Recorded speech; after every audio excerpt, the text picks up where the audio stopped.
모든 성도님들 위해 하나님의 은혜와 평강이 가득하시기를 주님의 이름으로 축원합니다.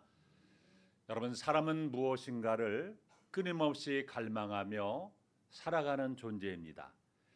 이 사람이 숨을 쉬고 있는 동안에는요, 무엇인가를 끊임없이 소망하면서 살아가게 되는데요. 어떤 사람에게는요, 그 갈망의 대상이 돈이 되기도 합니다. 또 어떤 사람에게는요, 성공이 되기도 하고요. 또 어떤 사람은 건강이 되고자 합니다. 또 어떤 사람에게는요, 자녀의 성공이, 어떤 사람에게는 인정받는 것이, 또 어떤 사람에게는요, 그냥 단지 하루하루를 무사히 넘기는 평범한 일상이 갈망의 대상이 되기도 합니다. 여러분, 이처럼 우리가 처한 환경에 따라서 이 갈망의 대상이요, 바뀌기도 하지만 그 무엇인가를 갈망하고 있다는 사실은 동일합니다.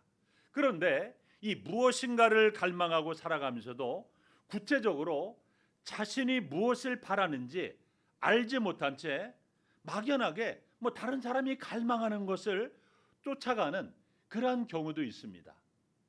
그것이 필요한 조차도 모른 채 사람들이 달려가는 것을 보고 따라가서 그냥 뛰어가는 겁니다. 무엇을 갈망하면서 살아야 하는지를 알지 못하기 때문에 자신이 갈망하고 있다고 믿었던 것들을 막상 이렇게 손에 쥐어도요, 기쁨보다는 허무함이 있고요, 그리고 불안감이 엄습해 올 때가 많이 있다는 것입니다. 그래서 청소년 시기에는요, 좋은 대학을 가는 것이 삶의 목표가 되어서 달려갔지만 막상 원하는 대학에 들어가서 보니까 이제 닥쳐올 취업 때문에 너무나 고민이 많고요, 마음이 불안합니다. 또 자신이 원하는 직장에 들어간다고 해도 결코 만족하지 못하고 그 이후로도 계속해서 삶에 대한 불안감을 감추지 못하고 살아갑니다. 그리고 그 결과로 또다시 무엇인가를 욕망하면서 그렇게 살아가게 된다는 것입니다. 여러분은 어떻습니까? 소망하던 것을 이루었는데도 여전히 무엇인가에 쫓기는 불안한 마음을 가지고 살아가고 있지는 않습니까? 여러분, 우리는 왜 그럴까요? 왜 소망하던 무엇인가를 이루었는데도 결코 만족해하면서 살아갈 수 없는 것일까요? 오늘 본문 시편 42편에서 시인은요, 바로 이 질문에 대한 해답을 우리에게 주고 있습니다. 여러분, 시편 기자는요, 완전히 인생의 밑바닥까지 떨어진 사람이었습니다. 자신이 믿었던 모든 것이요, 한순간에 다 무너지는 경험을 했던 사람입니다. 그리고 그 절망의 자리에서 그는 마침내 진정한 소망이 어디에 있는가를 깨닫게 되었던 것입니다. 여러분, 오늘 이 시간 시편 기자의 고백을 우리가 살펴보면서 우리 또한 인생의 마지막 소망을 어디에 두고 살아야 할 것인가를 함께 살펴보면서 은혜를 나누고자 합니다. 첫째로 우리는 하나님을 갈망해야 됩니다. 우리 본문 1절과 2절 말씀 함께 읽어볼까요? 시작. 하나님이여, 사슴이 시냇물을 찾기에 갈급한 같이 내 영혼이 주를 찾기에 갈급하니이다. 내 영혼이 하나님 곧 살아 계시는 하나님을 갈망하나니 내가 어느 때에 나아가서 하나님의 얼굴을 배울까? 여러분, 시인은요, 마치 사슴이 목이 말라서 막 헐떡이면서 물을 갈급해하는 것처럼 하나님을 갈망한답니다.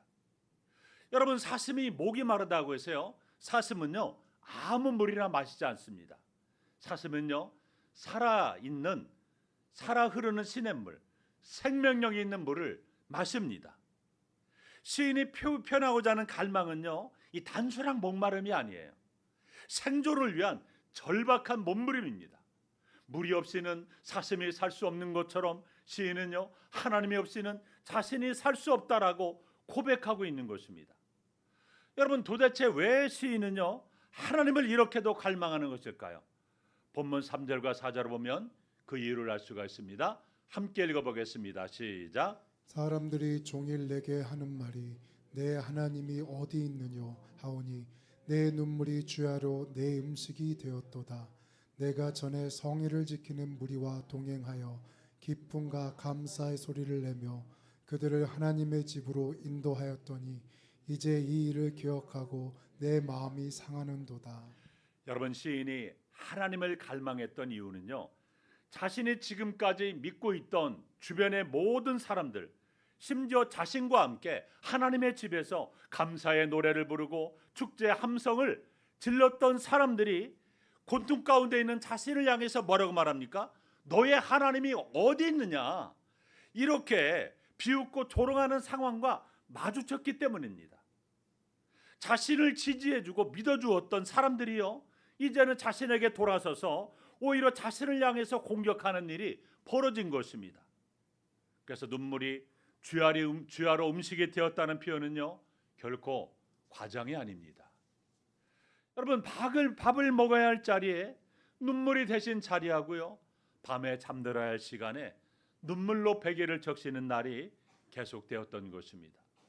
한때 함께 성전에 올라가서 감사와 찬양의 함성을 질렀던 이 공동체의 기억은요, 지금의 고통을 더욱더 뼈아프게 만드는 재료가 되었던 것입니다.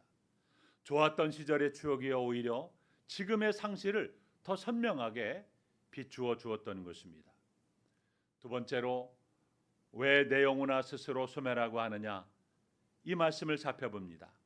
여러분, 인생길에 이런 경험이 있으십니까? 가장 믿었던 사람, 세상과 가장 친밀했던 사람들부터 배신당하고 조롱당하는 상황을 마주한 이런 경험이 있으십니까? 그때 그동안 쌓아놓았던 이 모든 것들이요, 무너지는 경험을 하게 됩니다. 시편 42편의 시편 기자도요, 바로 그 상황에서 절망하게 되었다는 것입니다. 그런데 더 중요한 것은요, 시인이 자신이 믿었던 주변 사람들에게 실망했다는 사실이 아니라 그로 인해서 자기 자신에게 실망했다는 사실입니다. 그래서 시편 기자는 본문 5절에서 뭐라고 말합니까? 내 영혼아, 내가 어찌하여 낙심하며 내 속에서 불안해하는가? 여러분, 이 말씀을 히브리어 원어로 보면 이렇게 설명할 수 있습니다. 왜 내 영혼아 스스로 소멸하려고 하느냐? 왜 안에서 소용들이 치느냐? 이렇게 번역할 수가 있습니다. 여러분, 시인은요, 자신을 배신하고 비웃고 조롱하고 있는 사람들에게 실망하는 것으로 끝나는 것이 아니라 그런 자신을 바라보면서 자신의 나약함과 그리고 무력함에 대해서 절망하게 된 것입니다. 믿지 못할 사람을 신뢰했다는 자괴감과 이 상황을 극복하지 못하고요, 주저앉아 있는 자신의 모습을 바라보면서 너무나 실망한 것입니다. 그런 자기 자신이요, 너무나 한심해 보였던 것입니다. 여러분, 우리도 그럴 때가 있습니다. 조금만 어려움이 생기면요, 막 믿음이요, 막 한순간에 막 흔들리는 자기 자신을 바라보면서 이 자기 자신이 너무나 한심해 보이는 거예요. 그래서 자기 자신을 향해서, 야, 너 그거밖에 안 되니? 너 참 한심한 존재다. 너 하나님 믿는 하나님 자녀 맞냐? 이렇게 자기 자신을, 여러분, 자기 자신을 향해서 그렇게 말한다는 것입니다. 지금 시편 기자가 바로 그와 같은 상황입니다. 여러분, 이처럼 무엇인가에 전적인 소망을 두고 살아가다가요, 벽에 딱 부딪히게 되었을 때 그 상대보다도 자기 자신에게 더 큰 절망을 느끼게 되는 경우가 많이 있다는 것입니다. 왜냐하면 그 사람을 믿은 것도 누구예요? 자기 자신이고요, 그리고 그 일을 추진하는 것도 바로 자신입니다. 자신에게 절망을 느끼게 되었을 때 그 절망의 늪에서 헤어나오기는요, 훨씬 더 어렵다는 사실을 알아야 됩니다. 자기 자신에게 절망하는 경우에는요, 어느 누구도 도와줄 수가 없어요. 남을 원망하는 것은 여러분 오히려 쉽지 않습니까? 그러나 자기 자신을 향한 실망과 자책감은요, 마치 안에서부터 막 서서히 무너지는 내리는 것 같아서 회복되기가 쉽지가 않다라는 것입니다. 바로 이 지점에서 시인은요, 놀라운 반전을 이루어냅니다. 그는 자신을 향해서, 자신의 영혼을 향해서 질문을 던지고 명령을 합니다. 내 영혼아, 내가 어찌하여 낙심하며. 여러분, 이 표현은요, 시인이 지금 자신의 감정에 휩쓸려가는 것이 아니라 오히려 자신의 감정을 향해서 말을 건네고 있는 것을 볼 수가 있습니다. 그러니까 감정이 나를 지배하도록 내버려 두는 것이 아니라 내가 감정에게 말을 거는 것입니다. 이것이 바로 신앙인의 성숙한 자기 대화입니다. 여러분, 우리도 인생의 위기를 만났을 때 자기 감정에 휩쓸려 가서는 안 됩니다. 오히려 자신의 감정을 향해서 하나님의 말씀으로 명령하고 선포해야 됩니다. 여러분, 시편 기자가 지금 이렇게 내 영혼아 내가 어찌하여 낙심하며 어찌하여 내 속에서 불안해하는가 그렇게 선포하고 명령하고 있지 않습니까? 여러분, 우리도요 이 낙심과 불안이 한순간에 막 몰려올 때가 있습니다. 그런데 그 감정을요 그대로 이렇게 방치하는 것보다 스스로에게 질문을 던져야 됩니다. 내 영혼아, 너는 지금 무엇 때문에 그렇게 낙심하고 있느냐? 내가 붙들고 있는 소망의 뿌리는 어디에 있느냐? 이렇게 물어야 된다는 것입니다. 이 질문 자체가 회복을 향한 첫걸음입니다. 여러분, 시인은요 이 모든 사람에 대한 실망과 상황에 대해서 낙심해서 자신을 구원할 분은 오직 하나님이란 사실을 깨닫게 됩니다. 마치 누가복음 15장에서 탕자가요 모든 재산을 다 탕진하고 돼지우리에서 쥐업 열매조차 먹을 수 없게 되었을 때 아버지를 떠올렸던 것처럼 말입니다. 여러분, 탕자가요 완전히 인생의 밑바닥에 내려갔을 때 비로소 아버지의 집을 기억해낸 것처럼 여러분, 시편 기자도요 인생의 밑바닥에서 오직 자신을 구원할 분은 하나님이란 사실을 분명하게 깨닫게 되었던 것입니다. 세 번째로 고난을 통과한 사람들의 노래입니다. 여러분, 이 시편 42편을 기록한 저자는 누구입니까? 고라 자손입니다. 민수기 16장 32절과 33절을 보면 이 고라는요 아론의 자손만이 이 제사장이 되는 것에 불만을 품고 반기를 들었습니다. 그래서 모세와 아론을 제거하려고 반역을 주도했던 사람들입니다. 그래서 민수기 16장 32절과 33절 보면 하나님은 이 고라 자손의 반역으로 인해서 그들을 완전히 땅속에 다 묻어버리셨습니다. 심판하셨어요. 자, 이때 고라의 자손이 모두 죽은 것이 아니었습니다. 민수기 26장 11절을 보면 고라의 아들들은 죽지 아니했다라고 나와 있습니다. 자, 그렇게 살아남은 고라 자손은요 성전에서 중요한 직분을 맡게 되었던 것입니다. 그래서 역대상 6장 31절 이하를 보면 표준 세번역 성경에 보면 이렇게 나옵니다. 특별히 노란색 부분에 보면 해마는 찬양 대장이라고 나와 있습니다. 다윗은 성전에서 찬양을 인도할 대장을 임명하는데요. 그 사람이 누구예요? 해만이라는 사람으로 고라의 자손이었습니다. 그러니까 반역자의 후손이 하나님의 성전에서 찬양을 인도하는 자리에 세워지게 된 것입니다. 여러분, 이것은요 단순한 우연이 아니에요. 하나님은 조상의 죄악으로 인해서 낙인 찍힌 가문을 다시금 회복시키기 위해서 오히려 가장 아름다운 찬양의 사명을 그에게 맡겨주신 것입니다. 그래서 여러분들이 시편을 읽다 보면 고라 자손이 지은 찬양 시편이요 시편 42편, 44편, 45, 46, 47, 48, 49, 84, 85편, 87, 88편 이렇게 여러 개의 시편이 나오는 것을 볼 수가 있습니다. 여러분, 이 시편들을 자세히 읽어보게 되면 한결같이 어떤 내용이 나옵니까? 고난 속에서 하나님을 찾는 그 간절한 절박함과 그럼에도 불구하고 끝까지 하나님을 신뢰하겠다는 결단이 공통적으로 나오고 있는 것을 볼 수가 있습니다. 여러분, 이것은요 우연이 아니에요. 조상의 반역으로 인해서 죽음의 문턱까지 완전히 내려갔다가 살아남은 자들, 그리고 부끄러운 가문의 역사를 안고 살아가 있던 그들에게서 그들은 세상 그 무엇도 참된 소망이 될 수 없다는 사실을 뼈저리게 느꼈던 것입니다. 이처럼 세상의 욕심으로 인해서 모든 것들이 무너지고 그런 자기 자신에게 뼈저리게 절망했던 고라 자손은요 고난의 때 누구를 찾아야 하며 인생에서 무엇을 갈망해야 하는가를 정확하게 알고 있었던 것입니다. 그 경험이 축적된 시가 바로 시편 42편 말씀인 것입니다. 너는 하나님께 소망을 두라. 그가 나타나 도우심으로 말미암아 내가 여전히 찬송하리로다. 여러분, 우리의 신앙 여정도요 다르지 않습니다. 우리 가운데 어떤 분들은 지나온 삶 가운데 부끄러운 실패와 넘어짐의 기록을 가지고 있는 분들도 있을 수도 있습니다. 그러나 하나님은요 우리의 과거를 그대로 방치하지 않으십니다. 고라자손을 찬양의 대장으로 후손을 세우신 하나님은요 넘어졌던 우리의 자리에서도 새로운 찬양의 자리를 예비하고 계십니다. 실패가요 하나님의 은혜를 가로막는 벽이 되지 못합니다. 오히려 그 실패를 통과한 사람만이 부를 수 있는 노래가 있다는 것입니다. 네 번째로 우리는 하나님께 소망을 둬야 됩니다. 여러분, 이 소망을 두라는 히브리어 단어는요 야알이라고 하는데요 신뢰하다, 기대하다는 뜻입니다. 다시 말해서 시인은요 인생의 모든 소망의 자리에서 오직 기다려야 할 분은 하나님이라고 외치고 있는 것입니다. 여러분, 이 단어는요 그냥 단순하게 막연한 기대를 나타내는 말이 아니라 확신을 가지고 끝까지 붙드는 능동적인 신뢰를 말하는 것입니다. 여러분, 성경에 나오는 모든 신앙의 선조들은요 기대했던 모든 소망이 다 무너졌을 때 하나님을 끝까지 기다렸습니다.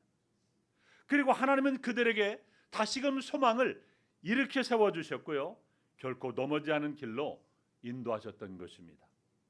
여러분, 모세는요 이제 이스라엘 민족을 이끌고 애굽만 탈출하면 그 430년의 노예 생활에서 종지부를 찍고 진정한 행복이 찾아올 줄 알았어요. 그러나 출애굽 이후에 광야 40년을 통과할 때 모세는 이스라엘 백성들 때문에 너무나 고통스러웠습니다. 이스라엘 백성들은 틈만 나면 원망과 불평을 모세에게 쏟아냈습니다. 마실 물이 없을 때도 먹을 음식이 없다고 원망하고 불평했고요. 전쟁에서 패배했을 때도 모세를 향해서 원망의 화살을 쏟아부었습니다. 모든 일에 대해서 모세를 원망했어요. 여러분, 모세가 지도자로서 얼마나 고통스럽고 힘들었겠습니까? 그때 모세는 무엇을 의지하고 광야 40년을 통과했습니까?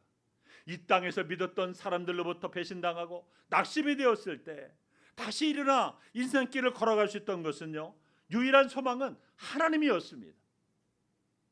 모세가 모든 삶의 초점을 하나님께 두고 살았기 때문에 지치지 않고요 절대로 무너지지 않고 다시금 일어나서 믿음의 길을 걸어갈 수가 있었다는 것입니다. 여러분, 신명기 7장 9절에 보면 이런 말씀이 나옵니다. 함께 읽어볼까요? 시작. 그런즉 너는 알라 오직 내 하나님 여호와는 하나님이시요 신실하신 하나님이시라. 그를 사랑하고 그의 계명을 지키는 자에게는 천대까지 그의 언약을 이행하시며 인애를 베푸시되. 여러분, 사무엘상 16장 13절을 보면 우리가 아는 것처럼 다윗도 어린 나이에 왕으로서 기름 부음을 받았습니다. 그러나 이스라엘의 왕이 되는 기름 부음을 받은 이후부터요 여러분, 다윗의 인생길에 아주 큰 고난과 역경이 찾아오게 됩니다. 소망이 이루어진 이후에 오히려 더 주변의 시기와 질투를 한 몸에 받기 시작합니다. 결국에는요 원래 왕의 자리였던 사울은요 다윗이 왕이 될지 모른다는 사실 때문에 여러분 다윗을 죽이려고 10여 년 동안이나 그렇게 추격하고 달려들게 됩니다. 여러분, 우리가 살아가고 있는 이 세상도요 비슷합니다. 진정으로 갈망하던 일들이 이루어졌다고 해서요 주변의 모든 사람들이 막 여러분을 축복하고 그렇게 환영하지 않습니다. 그 일과 전혀 상관이 없는 사람이라면 마음껏 축복해 줄 수도 있지만 조금이라도 그 일에 관련된 사람이라면요 무조건 축하해 주지 않습니다. 누군가는 그 자리를 시기하고 탐내기 때문입니다. 다윗은 그 상황에서 어떻게 대처합니까? 누구를 의지했을까요? 다윗은 살아계신 하나님, 우리의 바위이시며 구원이시며 산성이신 하나님을 철저하게 소망하며 의지하며 살아갔던 것입니다. 그래서 시편 18편 1절과 3절에 보면 이런 고백이 나옵니다. 다 함께 한번 읽어보겠습니다. 시작. 나의 힘이신 여호와여 내가 주를 사랑하나이다. 여호와는 나의 반석이시요 나의 요새시요 나를 건지시는 이시요 나의 하나님이시요 내가 그 안에 피할 나의 바위시요 나의 방패시요 나의 구원의 뿌리시요 나의 산성이시로다. 내가 찬송받으실 여호와께 아뢰리니 내 원수들에게서 구원을 얻으리로다. 다섯 번째로 기대했던 소망이 무너졌을 때입니다. 여러분, 사람은 누구나 갈망하고 간절히 바라는 것들이 마음속에 있습니다. 여러분, 수능생들은요 합격을 갈망하고요, 직장이 없는 사람은 직장에 들어가기를 갈망합니다. 결혼을 원하는 사람은 좋은 믿음의 배우자를 만나기 원하고요, 내 집 마련하기 원하는 사람은요 돈을 갈망합니다. 이렇게 사람은요 이 땅에서 끊임없이 갈망하며 살아갑니다. 그 가운데 우리가 반드시 기억해야 될 사실은요, 갈망했던 그 모든 것이 이루어져도요 불안과 저주와 또 배신과 낙심이 있을 것이라는 사실입니다. 세상의 어떤 것도요 우리를 완전히 만족해 하거나 평안해 할 수 없기 때문입니다. 여러분, 돈이 많아지면 잃을 것에 대한 걱정이 늘어나고요, 이 지위가 높아지면요 그 자리를 지켜야 한다는 부담감과 책임감이요 더 커지어서 너무나 스트레스가 많이 늘어나게 됩니다. 또 인간관계가 넓어지면 어떻습니까? 그 넓은 인간관계를 유지해야 될 어떤 무게도 함께 늘어나는 것입니다. 여러분, 세상의 소망은 채워질수록 오히려 새로운 결핍을 만들어내는 것입니다. 마치 바닷물을 마실수록 더 목이 마르는 것과 같은 것입니다. 그렇기 때문에 오늘 시편 기자는 이렇게 고백합니다. 우리 본문 11절 함께 읽어볼까요? 시작. 내 영혼아 내가 어찌하여 낙심하며 어찌하여 내 속에서 불안해하는가. 너는 하나님께 소망을 두라. 나는 그가 나타나 도우심으로 말미암아 내 하나님을 여전히 찬송하리로다. 여러분, 주목할 것은요, 시인이 처한 상황이 이 고백을 하는 순간에 바로 해결된 것은 아니라는 것입니다. 조롱하던 사람들이 갑자기 사과한 것도 아니고요, 그의 형편이 나아진 것도 아닙니다. 그럼에도 불구하고 시인은요, 내 하나님을 여전히 찬송하리로다 선포합니다. 여러분, 이것이 바로 신앙의 핵심이에요. 상황이 바뀌기 전에 먼저 소망의 대상을 바꾸는 것입니다. 그리고 성경은 하나님께 소망을 두는 자에게 이러한 놀라운 약속을 말씀하고 있습니다. 이사야 40장 31절 다 함께 있습니다. 시작. 오직 여호와를 앙망하는 자는 새 힘을 얻으리니 독수리가 날개치며 올라감 같을 것이요 다른 박질하여도 곤비하지 아니하겠고 걸어가도 피곤하지 아니하리로다. 여러분, 독수리는요 폭풍이 막 몰아칠 때 오히려 그 바람을 타고요 더 높이 날아오른다고 합니다. 여러분, 바람을 피하는 것이 아니라 바람의 흐름을 이용하여 상승하는 것입니다. 하나님을 앙망하는 자의 삶도 이와 같다는 것입니다. 인생의 폭풍이 사라진 것이 아니라 그 폭풍 한가운데서도 하나님을 힘입어 오히려 더 높이 솟아오르는 것, 그것이 바로 여호와를 앙망하는 자에게 주어지는 약속이라는 것입니다. 여러분, 사도 바울 역시 인생의 극심한 고난 속에서 동일한 고백을 했습니다. 고린도후서 4장 8절에서 9절 말씀도 함께 있습니다. 시작. 우리가 사방으로 우겨쌈을 당하여도 쌓이지 아니하며 답답한 일을 당하여도 낙심하지 아니하며 박해를 받아도 버림받지 아니하며 거꾸러뜨림을 당하여도 망하지 아니하고. 여러분, 사도 바울이요 상황이 좋아졌기 때문에 이렇게 고백한 것이 절대로 아닙니다. 오히려 사방으로 어떻게 됐다고 그랬어요? 우겨쌈을 당하고요, 답답한 일을 당했습니다. 또한 박해를 받았습니다. 거꾸로팀을 당했습니다. 그 모든 상황 속에서도 그의 소망이 오직 예수 그리스도에게 있기 때문에 결코 무너지지 않았다라고 고백하고 있는 것입니다. 여러분, 소망의 대상이 견고하면요 상황이 흔들려도 사람은요 흔들리지 않습니다. 그런데 여러분, 소망의 대상이요 견고하지 않으면 순식간에 흔들리는 것입니다. 그러므로 우리의 소망 되시는 주님을 우리가 분명히 붙들고 있으면 어떤 상황에서도 흔들리지 않습니다. 사랑하는 성도 여러분, 우리 인생에서 기대했던 소망이 무너졌을 때 우리는 시편 42편의 시인의 말을 기억해야 됩니다. 그것은 결코 인생의 마지막이 아니며 우리의 진정한 소망을 어디에 두어야 하는지를 알려주는 기회가 된다는 사실을 알아야 됩니다. 넘어짐은 끝이 아니라 더 견고한 소망을 향해 나아가는 전환점이 될 수가 있습니다. 그러므로 인생의 소망을요, 세상에 다른 것에 두지 마시기 바랍니다. 돈에도 두지 마시기 바랍니다. 사람에도, 또 지위에도, 성공에도 인생의 마지막 소망을 두지 마시기 바랍니다. 그것들은요, 우리에게 잠시 기쁨을 줄 수는 있어도요, 결코 우리의 영혼을 온전히 채워줄 수는 없는 것입니다. 오직 하나님께 마지막 소망을 두고 이 땅을 살아가시기 바랍니다. 그러면 하나님은요, 결코 여러분을 배신하거나 낙심하게 하지 않으시고 그 모든 절망의 뿌리를 다 뽑으시고 새로운 은혜와 사랑으로 가득 채워주실 것입니다. 오직 하나님께 소망을 두시고 하나님을 갈망하시기 바랍니다. 거기에 진정한 소망이 있습니다. 그래서 성 어거스틴은 자신의 고백론에서 이런 유명한 말을 했습니다. 인간의 마음은요, 하나님 안에서 쉼을 얻기까지 결코 안식하지 못한다고 했습니다. 그의 고백처럼 우리의 영혼 깊은 곳에는요, 오직 하나님만으로만 채울 수 있는 공간이 있습니다. 그 자리를 세상의 어떤 것으로 막 채우려고 해도요, 결코 채워지지 않고요, 여러분 만족감이 없는 것입니다. 오늘 우리가 이 예배를 통하여 여러분의 영혼 그 깊은 자리가 오직 하나님을 향한 갈망으로 채워지는 귀한 은혜가 있기를 주님의 이름으로 축원합니다. 기도하겠습니다. 사랑의 하나님, 감사합니다. 세상의 많은 것들을 갈망하며 살다가 그것이 무너질 때마다 낙심하고 불안했던 우리의 연약함을 용서해 주옵소서. 사람에게 배신당하고 성공을 쫓다가 허무함을 느끼며 살아온 우리를 긍휼히 여겨 주옵소서. 시편 기자와 같이 낙심한 우리 영혼을 향해서 너는 하나님께 소망을 두라고 말할 수 있는 믿음을 주시옵소서.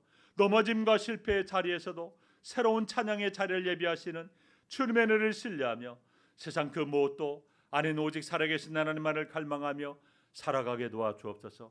폭풍 속에서 날개치며 올라가는 독수리처럼 우리의 상황이 아니라 주님을 입어 솟아오르게 도와주시옵소서. 예수님의 이름으로 기도하옵나이다. 아멘.